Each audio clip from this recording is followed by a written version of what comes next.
Welcome to everyone Raman infinity channel. I hope you all are healthy and wealthy. आज की हमारी video का topic है सेल्फ केयर। सेल्फ केयर हमारे लिए क्यों इम्पॉर्टेंट है, क्यों हमारी लाइफ में एक इम्पॉर्टेंट रोल प्ले करता है। देखिए, मोस्ट ऑफ टाइम हम दूसरों की केयर करते हैं, दूसरों के नीड्स को देखते हैं, दूसरों की डिमांड्स पूरी करते रहते हैं। कभी भी ये नहीं सोचते कि हमें और हमारी ज़रूरत क्या है, हमारे लिए कौन केयर करेगा, और हम अपनी लाइफ का रिमोट दूसरों के हाथों में दे देते हैं। वो जब चाहे खुश कर सकते हैं हमें और जब भी चाहे परेशान कर सकते हैं। अंडर हम एक अपने आसपास बाउंड्री सेट करते हैं, वो एक्टिविटीज़ करते हैं जिनसे हमें खुशी मिलती है, हमारी ओवरऑल हेल्थ अच्छी रहती है, हमारी ओवरऑल हेल्थ अच्छी रहती है। इवन दो यहाँ तक कि हम अपनी बाउंड्री सेट करते हैं कि कौन से इंसान को कितनी परमिशन है हमें कुछ कहने की और ना कहने की। वहाँ पर हम उनको जवाब देते हैं और एक वे से उनको चुप करवाने की कोशिश करते हैं, मे बी ग्रुप भी छोड़कर चले जाते हैं। तो ये एक वे है जहाँ पर हम अपने आप की केयर करते हैं और अपने आप को प्रायोरिटी देते हैं दूसरों से पहले। इसके थ्रू लेटेस्ट रिसर्च से पता चला है कि सेल्फ केयर करने वाले लोग और अपने आप को प्रायोरिटी देने वाले लोग ज़्यादा खुश रहते हैं। उनका स्ट्रेस लेवल और एंजाइटी लेवल बहुत लो रहता है, रादर कि जो लोग दूसरों की केयर करते हैं और अपनी खुशियों के लिए दूसरों पर डिपेंड होते हैं। तो चलिए डिस्कस करते हैं कि क्या क्या ऐसे वे हैं जिनके थ्रू हम सेल्फ केयर करते हैं और शो होता है कि हम अपनी सेल्फ केयर और सेल्फ लव को प्रायोरिटी देते हैं अपनी लाइफ में। तो चलिए डिस्कस करते हैं। सबसे पहला है कि फिजिकल हेल्थ। हम अपनी फिजिकल हेल्थ के लिए कुछ एक्टिविटीज़ करते हैं। सपोज आप कोई एक्सरसाइज कर सकते हैं, रनिंग कर सकते हैं। फिजिकल एक्टिविटी करने से हमारे ब्रेन में न्यू सेल्स डेवलप होते हैं जो कि हमें हैप्पी रहने के लिए रिस्पॉन्सिबल होते हैं, और इससे हमारा स्ट्रेस लेवल और एंजाइटी लेवल भी लो होता है। हैप्पी हार्मोन्स रिलीज होने की वजह से ये सप्रेस हो जाते हैं। और फिजिकल एक्टिविटीज़ में क्या आ जाता है, आपकी एक्सरसाइज, आपकी रनिंग और कोई भी एक्टिविटी, चाहे आप बैडमिंटन खेलते हो, आप फुटबॉल खेलते हो, और इसके थ्रू आपकी बॉडी एक्टिव रहती है। इनफ स्लीप लेना, गुड न्यूट्रिएंट्स खाना, ये सब गुड न्यूट्रिएंट्स अपनी डाइट में ऐड करना, ये सब एक फिजिकल हेल्थ के लिए रिस्पॉन्सिबल है और फिजिकल हेल्थ को लीड करते हैं। तो वहीं पर अगर हम बात करें कि हम अगर फिजिकली एक्टिव नहीं होते तो हम ओवरऑल बर्नआउट फील करते हैं, मतलब कि ओवरऑल हम बर्नआउट फील करते हैं, मतलब कि सारा दिन थके थके रहते हैं, एनर्जेटिक फील नहीं करते, और समटाइम हमारा मूड भी अच्छा नहीं होता। मेंटल हेल्थ एक ऐसा वे है जो हमें नज़र नहीं आता, और मे बी हम अपने एक्सप्रेशन के थ्रू ही इसको शो करते हैं। सपोज जब हम किसी से बात कर रहे होते हैं, उस वे से पता चलता है कि हम मेंटली कितने स्ट्रांग है। और समटाइम कई बार हम ऐसे ग्रुप में बैठे होते हैं जहाँ पर नेगेटिव टॉक्स या नेगेटिव ही बातें चल रही होती हैं। समटाइम हम अपने फ्रेंड्स के साथ बैठे हैं, हम कोई न्यूज़ चैनल ऑन करके बैठ गए, या ग्रुप में ऐसी डिस्कशन हो रही है जो कि एक नेगेटिव डिस्कशन है और हमारे ब्रेन पर उसका समहाउ नेगेटिव इम्पैक्ट पड़ रहा है। तो हम उस चीज़ के लिए अवेयर होते हैं, माइंडफुल होते हैं। तो मे बी हम उस ग्रुप को छोड़ सकते हैं, मे बी हम ये कह सकते हैं कि ये टॉपिक छोड़ो, हम कोई दूसरा टॉपिक पर बात कर। हेल्दी रखने के लिए और मेंटल हेल्थ को और स्ट्रॉन्ग करने के लिए हम मेडिटेशन कर सकते हैं।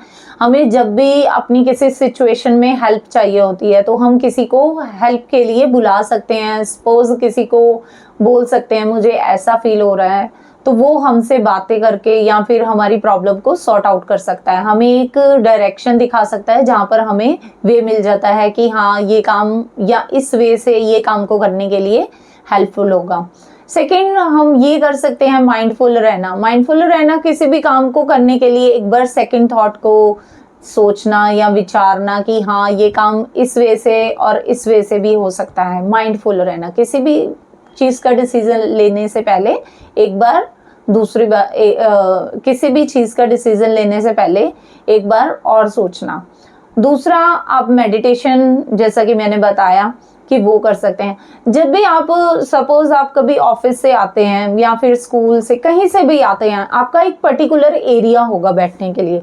अगर आप एक पर्टिकुलर एरिया पर रोज बैठते हैं, सपोज आपके काउच का कोई कॉर्नर है उसी पर बैठते हैं, तो ये शो करता है कि आप कितने रिजिलियंट है वहां पर बैठने के लिए। उसको चेंज कीजिए। ये भी एक मेंटल हेल्थ का हेल्दी वे है, और एक हेल्दी वे से आप अपनी मेंटल हेल्थ को बेटर कर सकते हैं। आप उसको चेंज कीजिए। जैसे सपोज आपके कोई बैग रखने की पर्टिकुलर जगह है, उसको फ्रीक्वेंटली चेंज करते रहिए।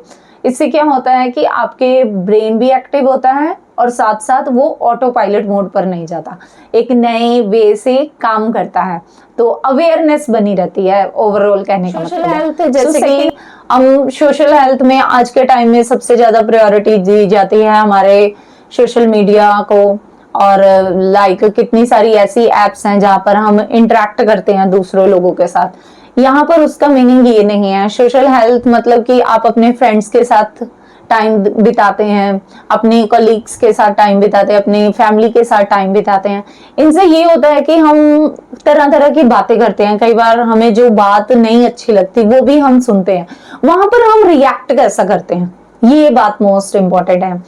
जहां पर हमने रिएक्ट किया, हम कैसे रिस्पॉन्स करते हैं, ये सबसे इंपॉर्टेंट है। सोशल मीडिया पर या वर्चुअल आप जो टाइम स्पेंड करते हो उसमें आप अपने इमोशन को सप्रेस कर सकते हो, छुपा भी सकते हो, बट यहाँ पर आप face to face in personal interact कर रहे हो, वहां पर इमोशन छुपाना बहुत टफ हो जाता है। तो ये सोशल हेल्थ के थ्रू हमें ये पता चलता है कि हम कितने एक्टिव हैं, हम कैसा रिस्पॉन्स करते हैं, रिएक्ट करते हैं या रिस्पॉन्स करते हैं, दोनों में फर्क है। ओके, तो ये चीज का डिफरेंस हमें पता चल जाता है।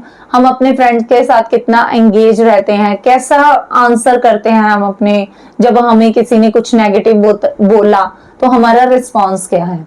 तो ये सोशल हेल्थ हमारी पता चलती है। हम जब तक लोगों के बीच में जाएंगे नहीं तो हमें नहीं पता चलेगा कि हम कैसा बिहेव करते हैं दूसरों के। ओवरऑल कहने का मतलब है कि हम दूसरों के साथ बिहेव कैसा करते हैं, हमारा बिहेव पॉजिटिव है और नेगेटिव है। और ये भी एक हमारे इसी के दायरे में आता है कि सेल्फ लव के दायरे में, इसी के थ्रू हम अपने आप को, जैसे कोई मिस्टेक हमने की उसको जाकर हमने रिमाइंड किया या दोबारा रिकॉल किया, तो वहां पर उस मिस्टेक को हम क्रॉस चेक करते हैं और नेक्स्ट टाइम इसको इम्प्रूव करके उनके साथ इंटरेक्ट करते हैं। जैसे कि हमने डिस्कशन किया कि सेल्फ केयर कैसे कर सकते हैं हम। अब इसके बेनिफिट्स क्या हैं? इसके बेनिफिट्स हमें माइंडफुल, हमारी हैप्पीनेस को बूस्ट अप करते हैं, हमें एक नया वर्जन देते हैं अपने आप के लिए, हम एक अपने आप को लेवल अप करते हैं। यहाँ पर हम अपनी खुशियों के लिए दूसरों पर निर्भर नहीं होते, अपनी लाइफ का रिमोट दूसरों के हाथ में नहीं देते, अपने लिए बाउंड्रीज सेट करते हैं कि कोई हमें मेंटली और फिजिकली डिस्टर्ब नहीं कर सकता। फिर यहाँ पर एक सबसे ज्यादा बेनिफिशियल वे ये आ जाता है कि यहाँ पर आप अपना एनर्जी लेवल और हैप्पीनेस बहुत हाई होता है, आपका कॉन्फिडेंस लेवल भी बहुत हाई होता है। यहाँ तक कि आपके लिए इनफ टाइम होता है कि आपने जो भी अपनी एक्टिविटी करनी है, आपके जो भी टास्क है, आपके पास सफिशिएंट टाइम होता है कि आप उनको कंप्लीट कर सकते हैं। क्यों? क्योंकि आप अपना टाइम दूसरों को दे ही नहीं रहे, एक लिमिट में दूसरों को टाइम दे रहे हैं। देखिए, आपको भी ये पता होगा कि हमने कितना टाइम दूसरों के साथ स्पेंड किया, आपको इवेंचुअली मिला क्या, वहां पर आपको कितनी खुशी मिली। हमारी खुशियां दूसरों पर निर्भर होनी चाहिए या अपने आप पर निर्भर होनी चाहिए, ये एक सोचने का वे है कि हम अपने खुशियों के लिए किस पर निर्भर रहना चाहिए, दूसरों पर या अपने आप पर। एक माइंडफुल वे से हमें डेफिनेटली अपने आप को सबसे पहले प्रायोरिटी देनी चाहिए। तो आप अपने लिए सफिशिएंट टाइम मिलता है अपनी एक्टिविटीज करने के लिए, अपनी हैप्पीनेस को बहुत ज्यादा बढ़ाते हैं, कॉन्फिडेंस लेवल बहुत हाई होते हैं। क्यों? क्योंकि हम अपने आप के साथ at least 10-15 minute through out day बिताने से हमारी मेंटल हेल्थ डिस्टर्ब नहीं होती, हमारी हैप्पीनेस ज्यादा होती है, हम खुश ज्यादा रहते हैं। फिजिकली हेल्थ के साथ साथ हमारी मेंटल हेल्थ दोनों ही बहुत इंपॉर्टेंट है। आज के टाइम में हम अपनी मेंटल हेल्थ को प्रायोरिटी नहीं दे रहे, through out the day reels scroll कर रहे हैं और मिक्स कंटेंट देख रहे हैं। समटाइम हम बहुत खुशी वाला कंटेंट देख रहे हैं और समटाइम बहुत डिप्रेसिव देख रहे हैं, तो दोनों ही हमारे हेल्थ, मेंटल हेल्थ को डिस्टर्ब कर रहे हैं, हमारे माइंड को डिस्टर्ब कर रहे हैं। दूसरा हमारा आ जाता है कि एक वे, मतलब कितना हमें यहाँ पर ये एक वे आ जाता है कहाँ तक हमें एक नेगेटिव थॉट के बारे में सोचना है और कहाँ तक हमें उसके बारे में सुनना है। सपोज हम न्यूज़पेपर पढ़ते हैं, न्यूज चैनल्स देखते हैं, हमें कितना देखना है, हमारी लिमिट कितनी है, ये बेनिफिट्स इसके अंदर आते हैं। तो ओवरऑल कहने का मतलब है कि अगर हम इस चीज को अपनाते हैं, हमारी लाइफ पहले से काफी ज्यादा चेंज होती है और एक हम माइंडफुल लाइफ जीते हैं। सो इन द कंक्लूजन मैं यही कहना चाहूंगी कि हमारा सेल्फ लव और सेल्फ केयर बहुत इंपॉर्टेंट है हमारी लाइफ में। इसके लिए हमें सोचना चाहिए और जरूर ये टिप्स एंड ट्रिक्स अपनाने चाहिए जिनसे हम अपना मेंटल पीस मेंटेन रख सकें और ओवरऑल एक अच्छी लाइफ जी सके।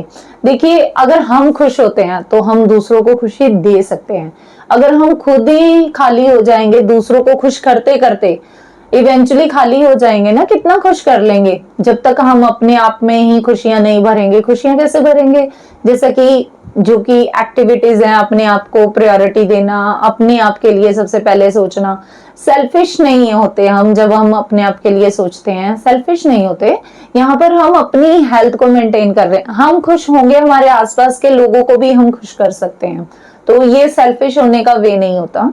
तो इसके थ्रू हम अपने आप को तो मेंटेन करते हैं और साथ में हमारे सराउंडिंग्स को भी अवेयर करते हैं कि सेल्फ हेल्प और सेल्फ लव कितना इंपॉर्टेंट है।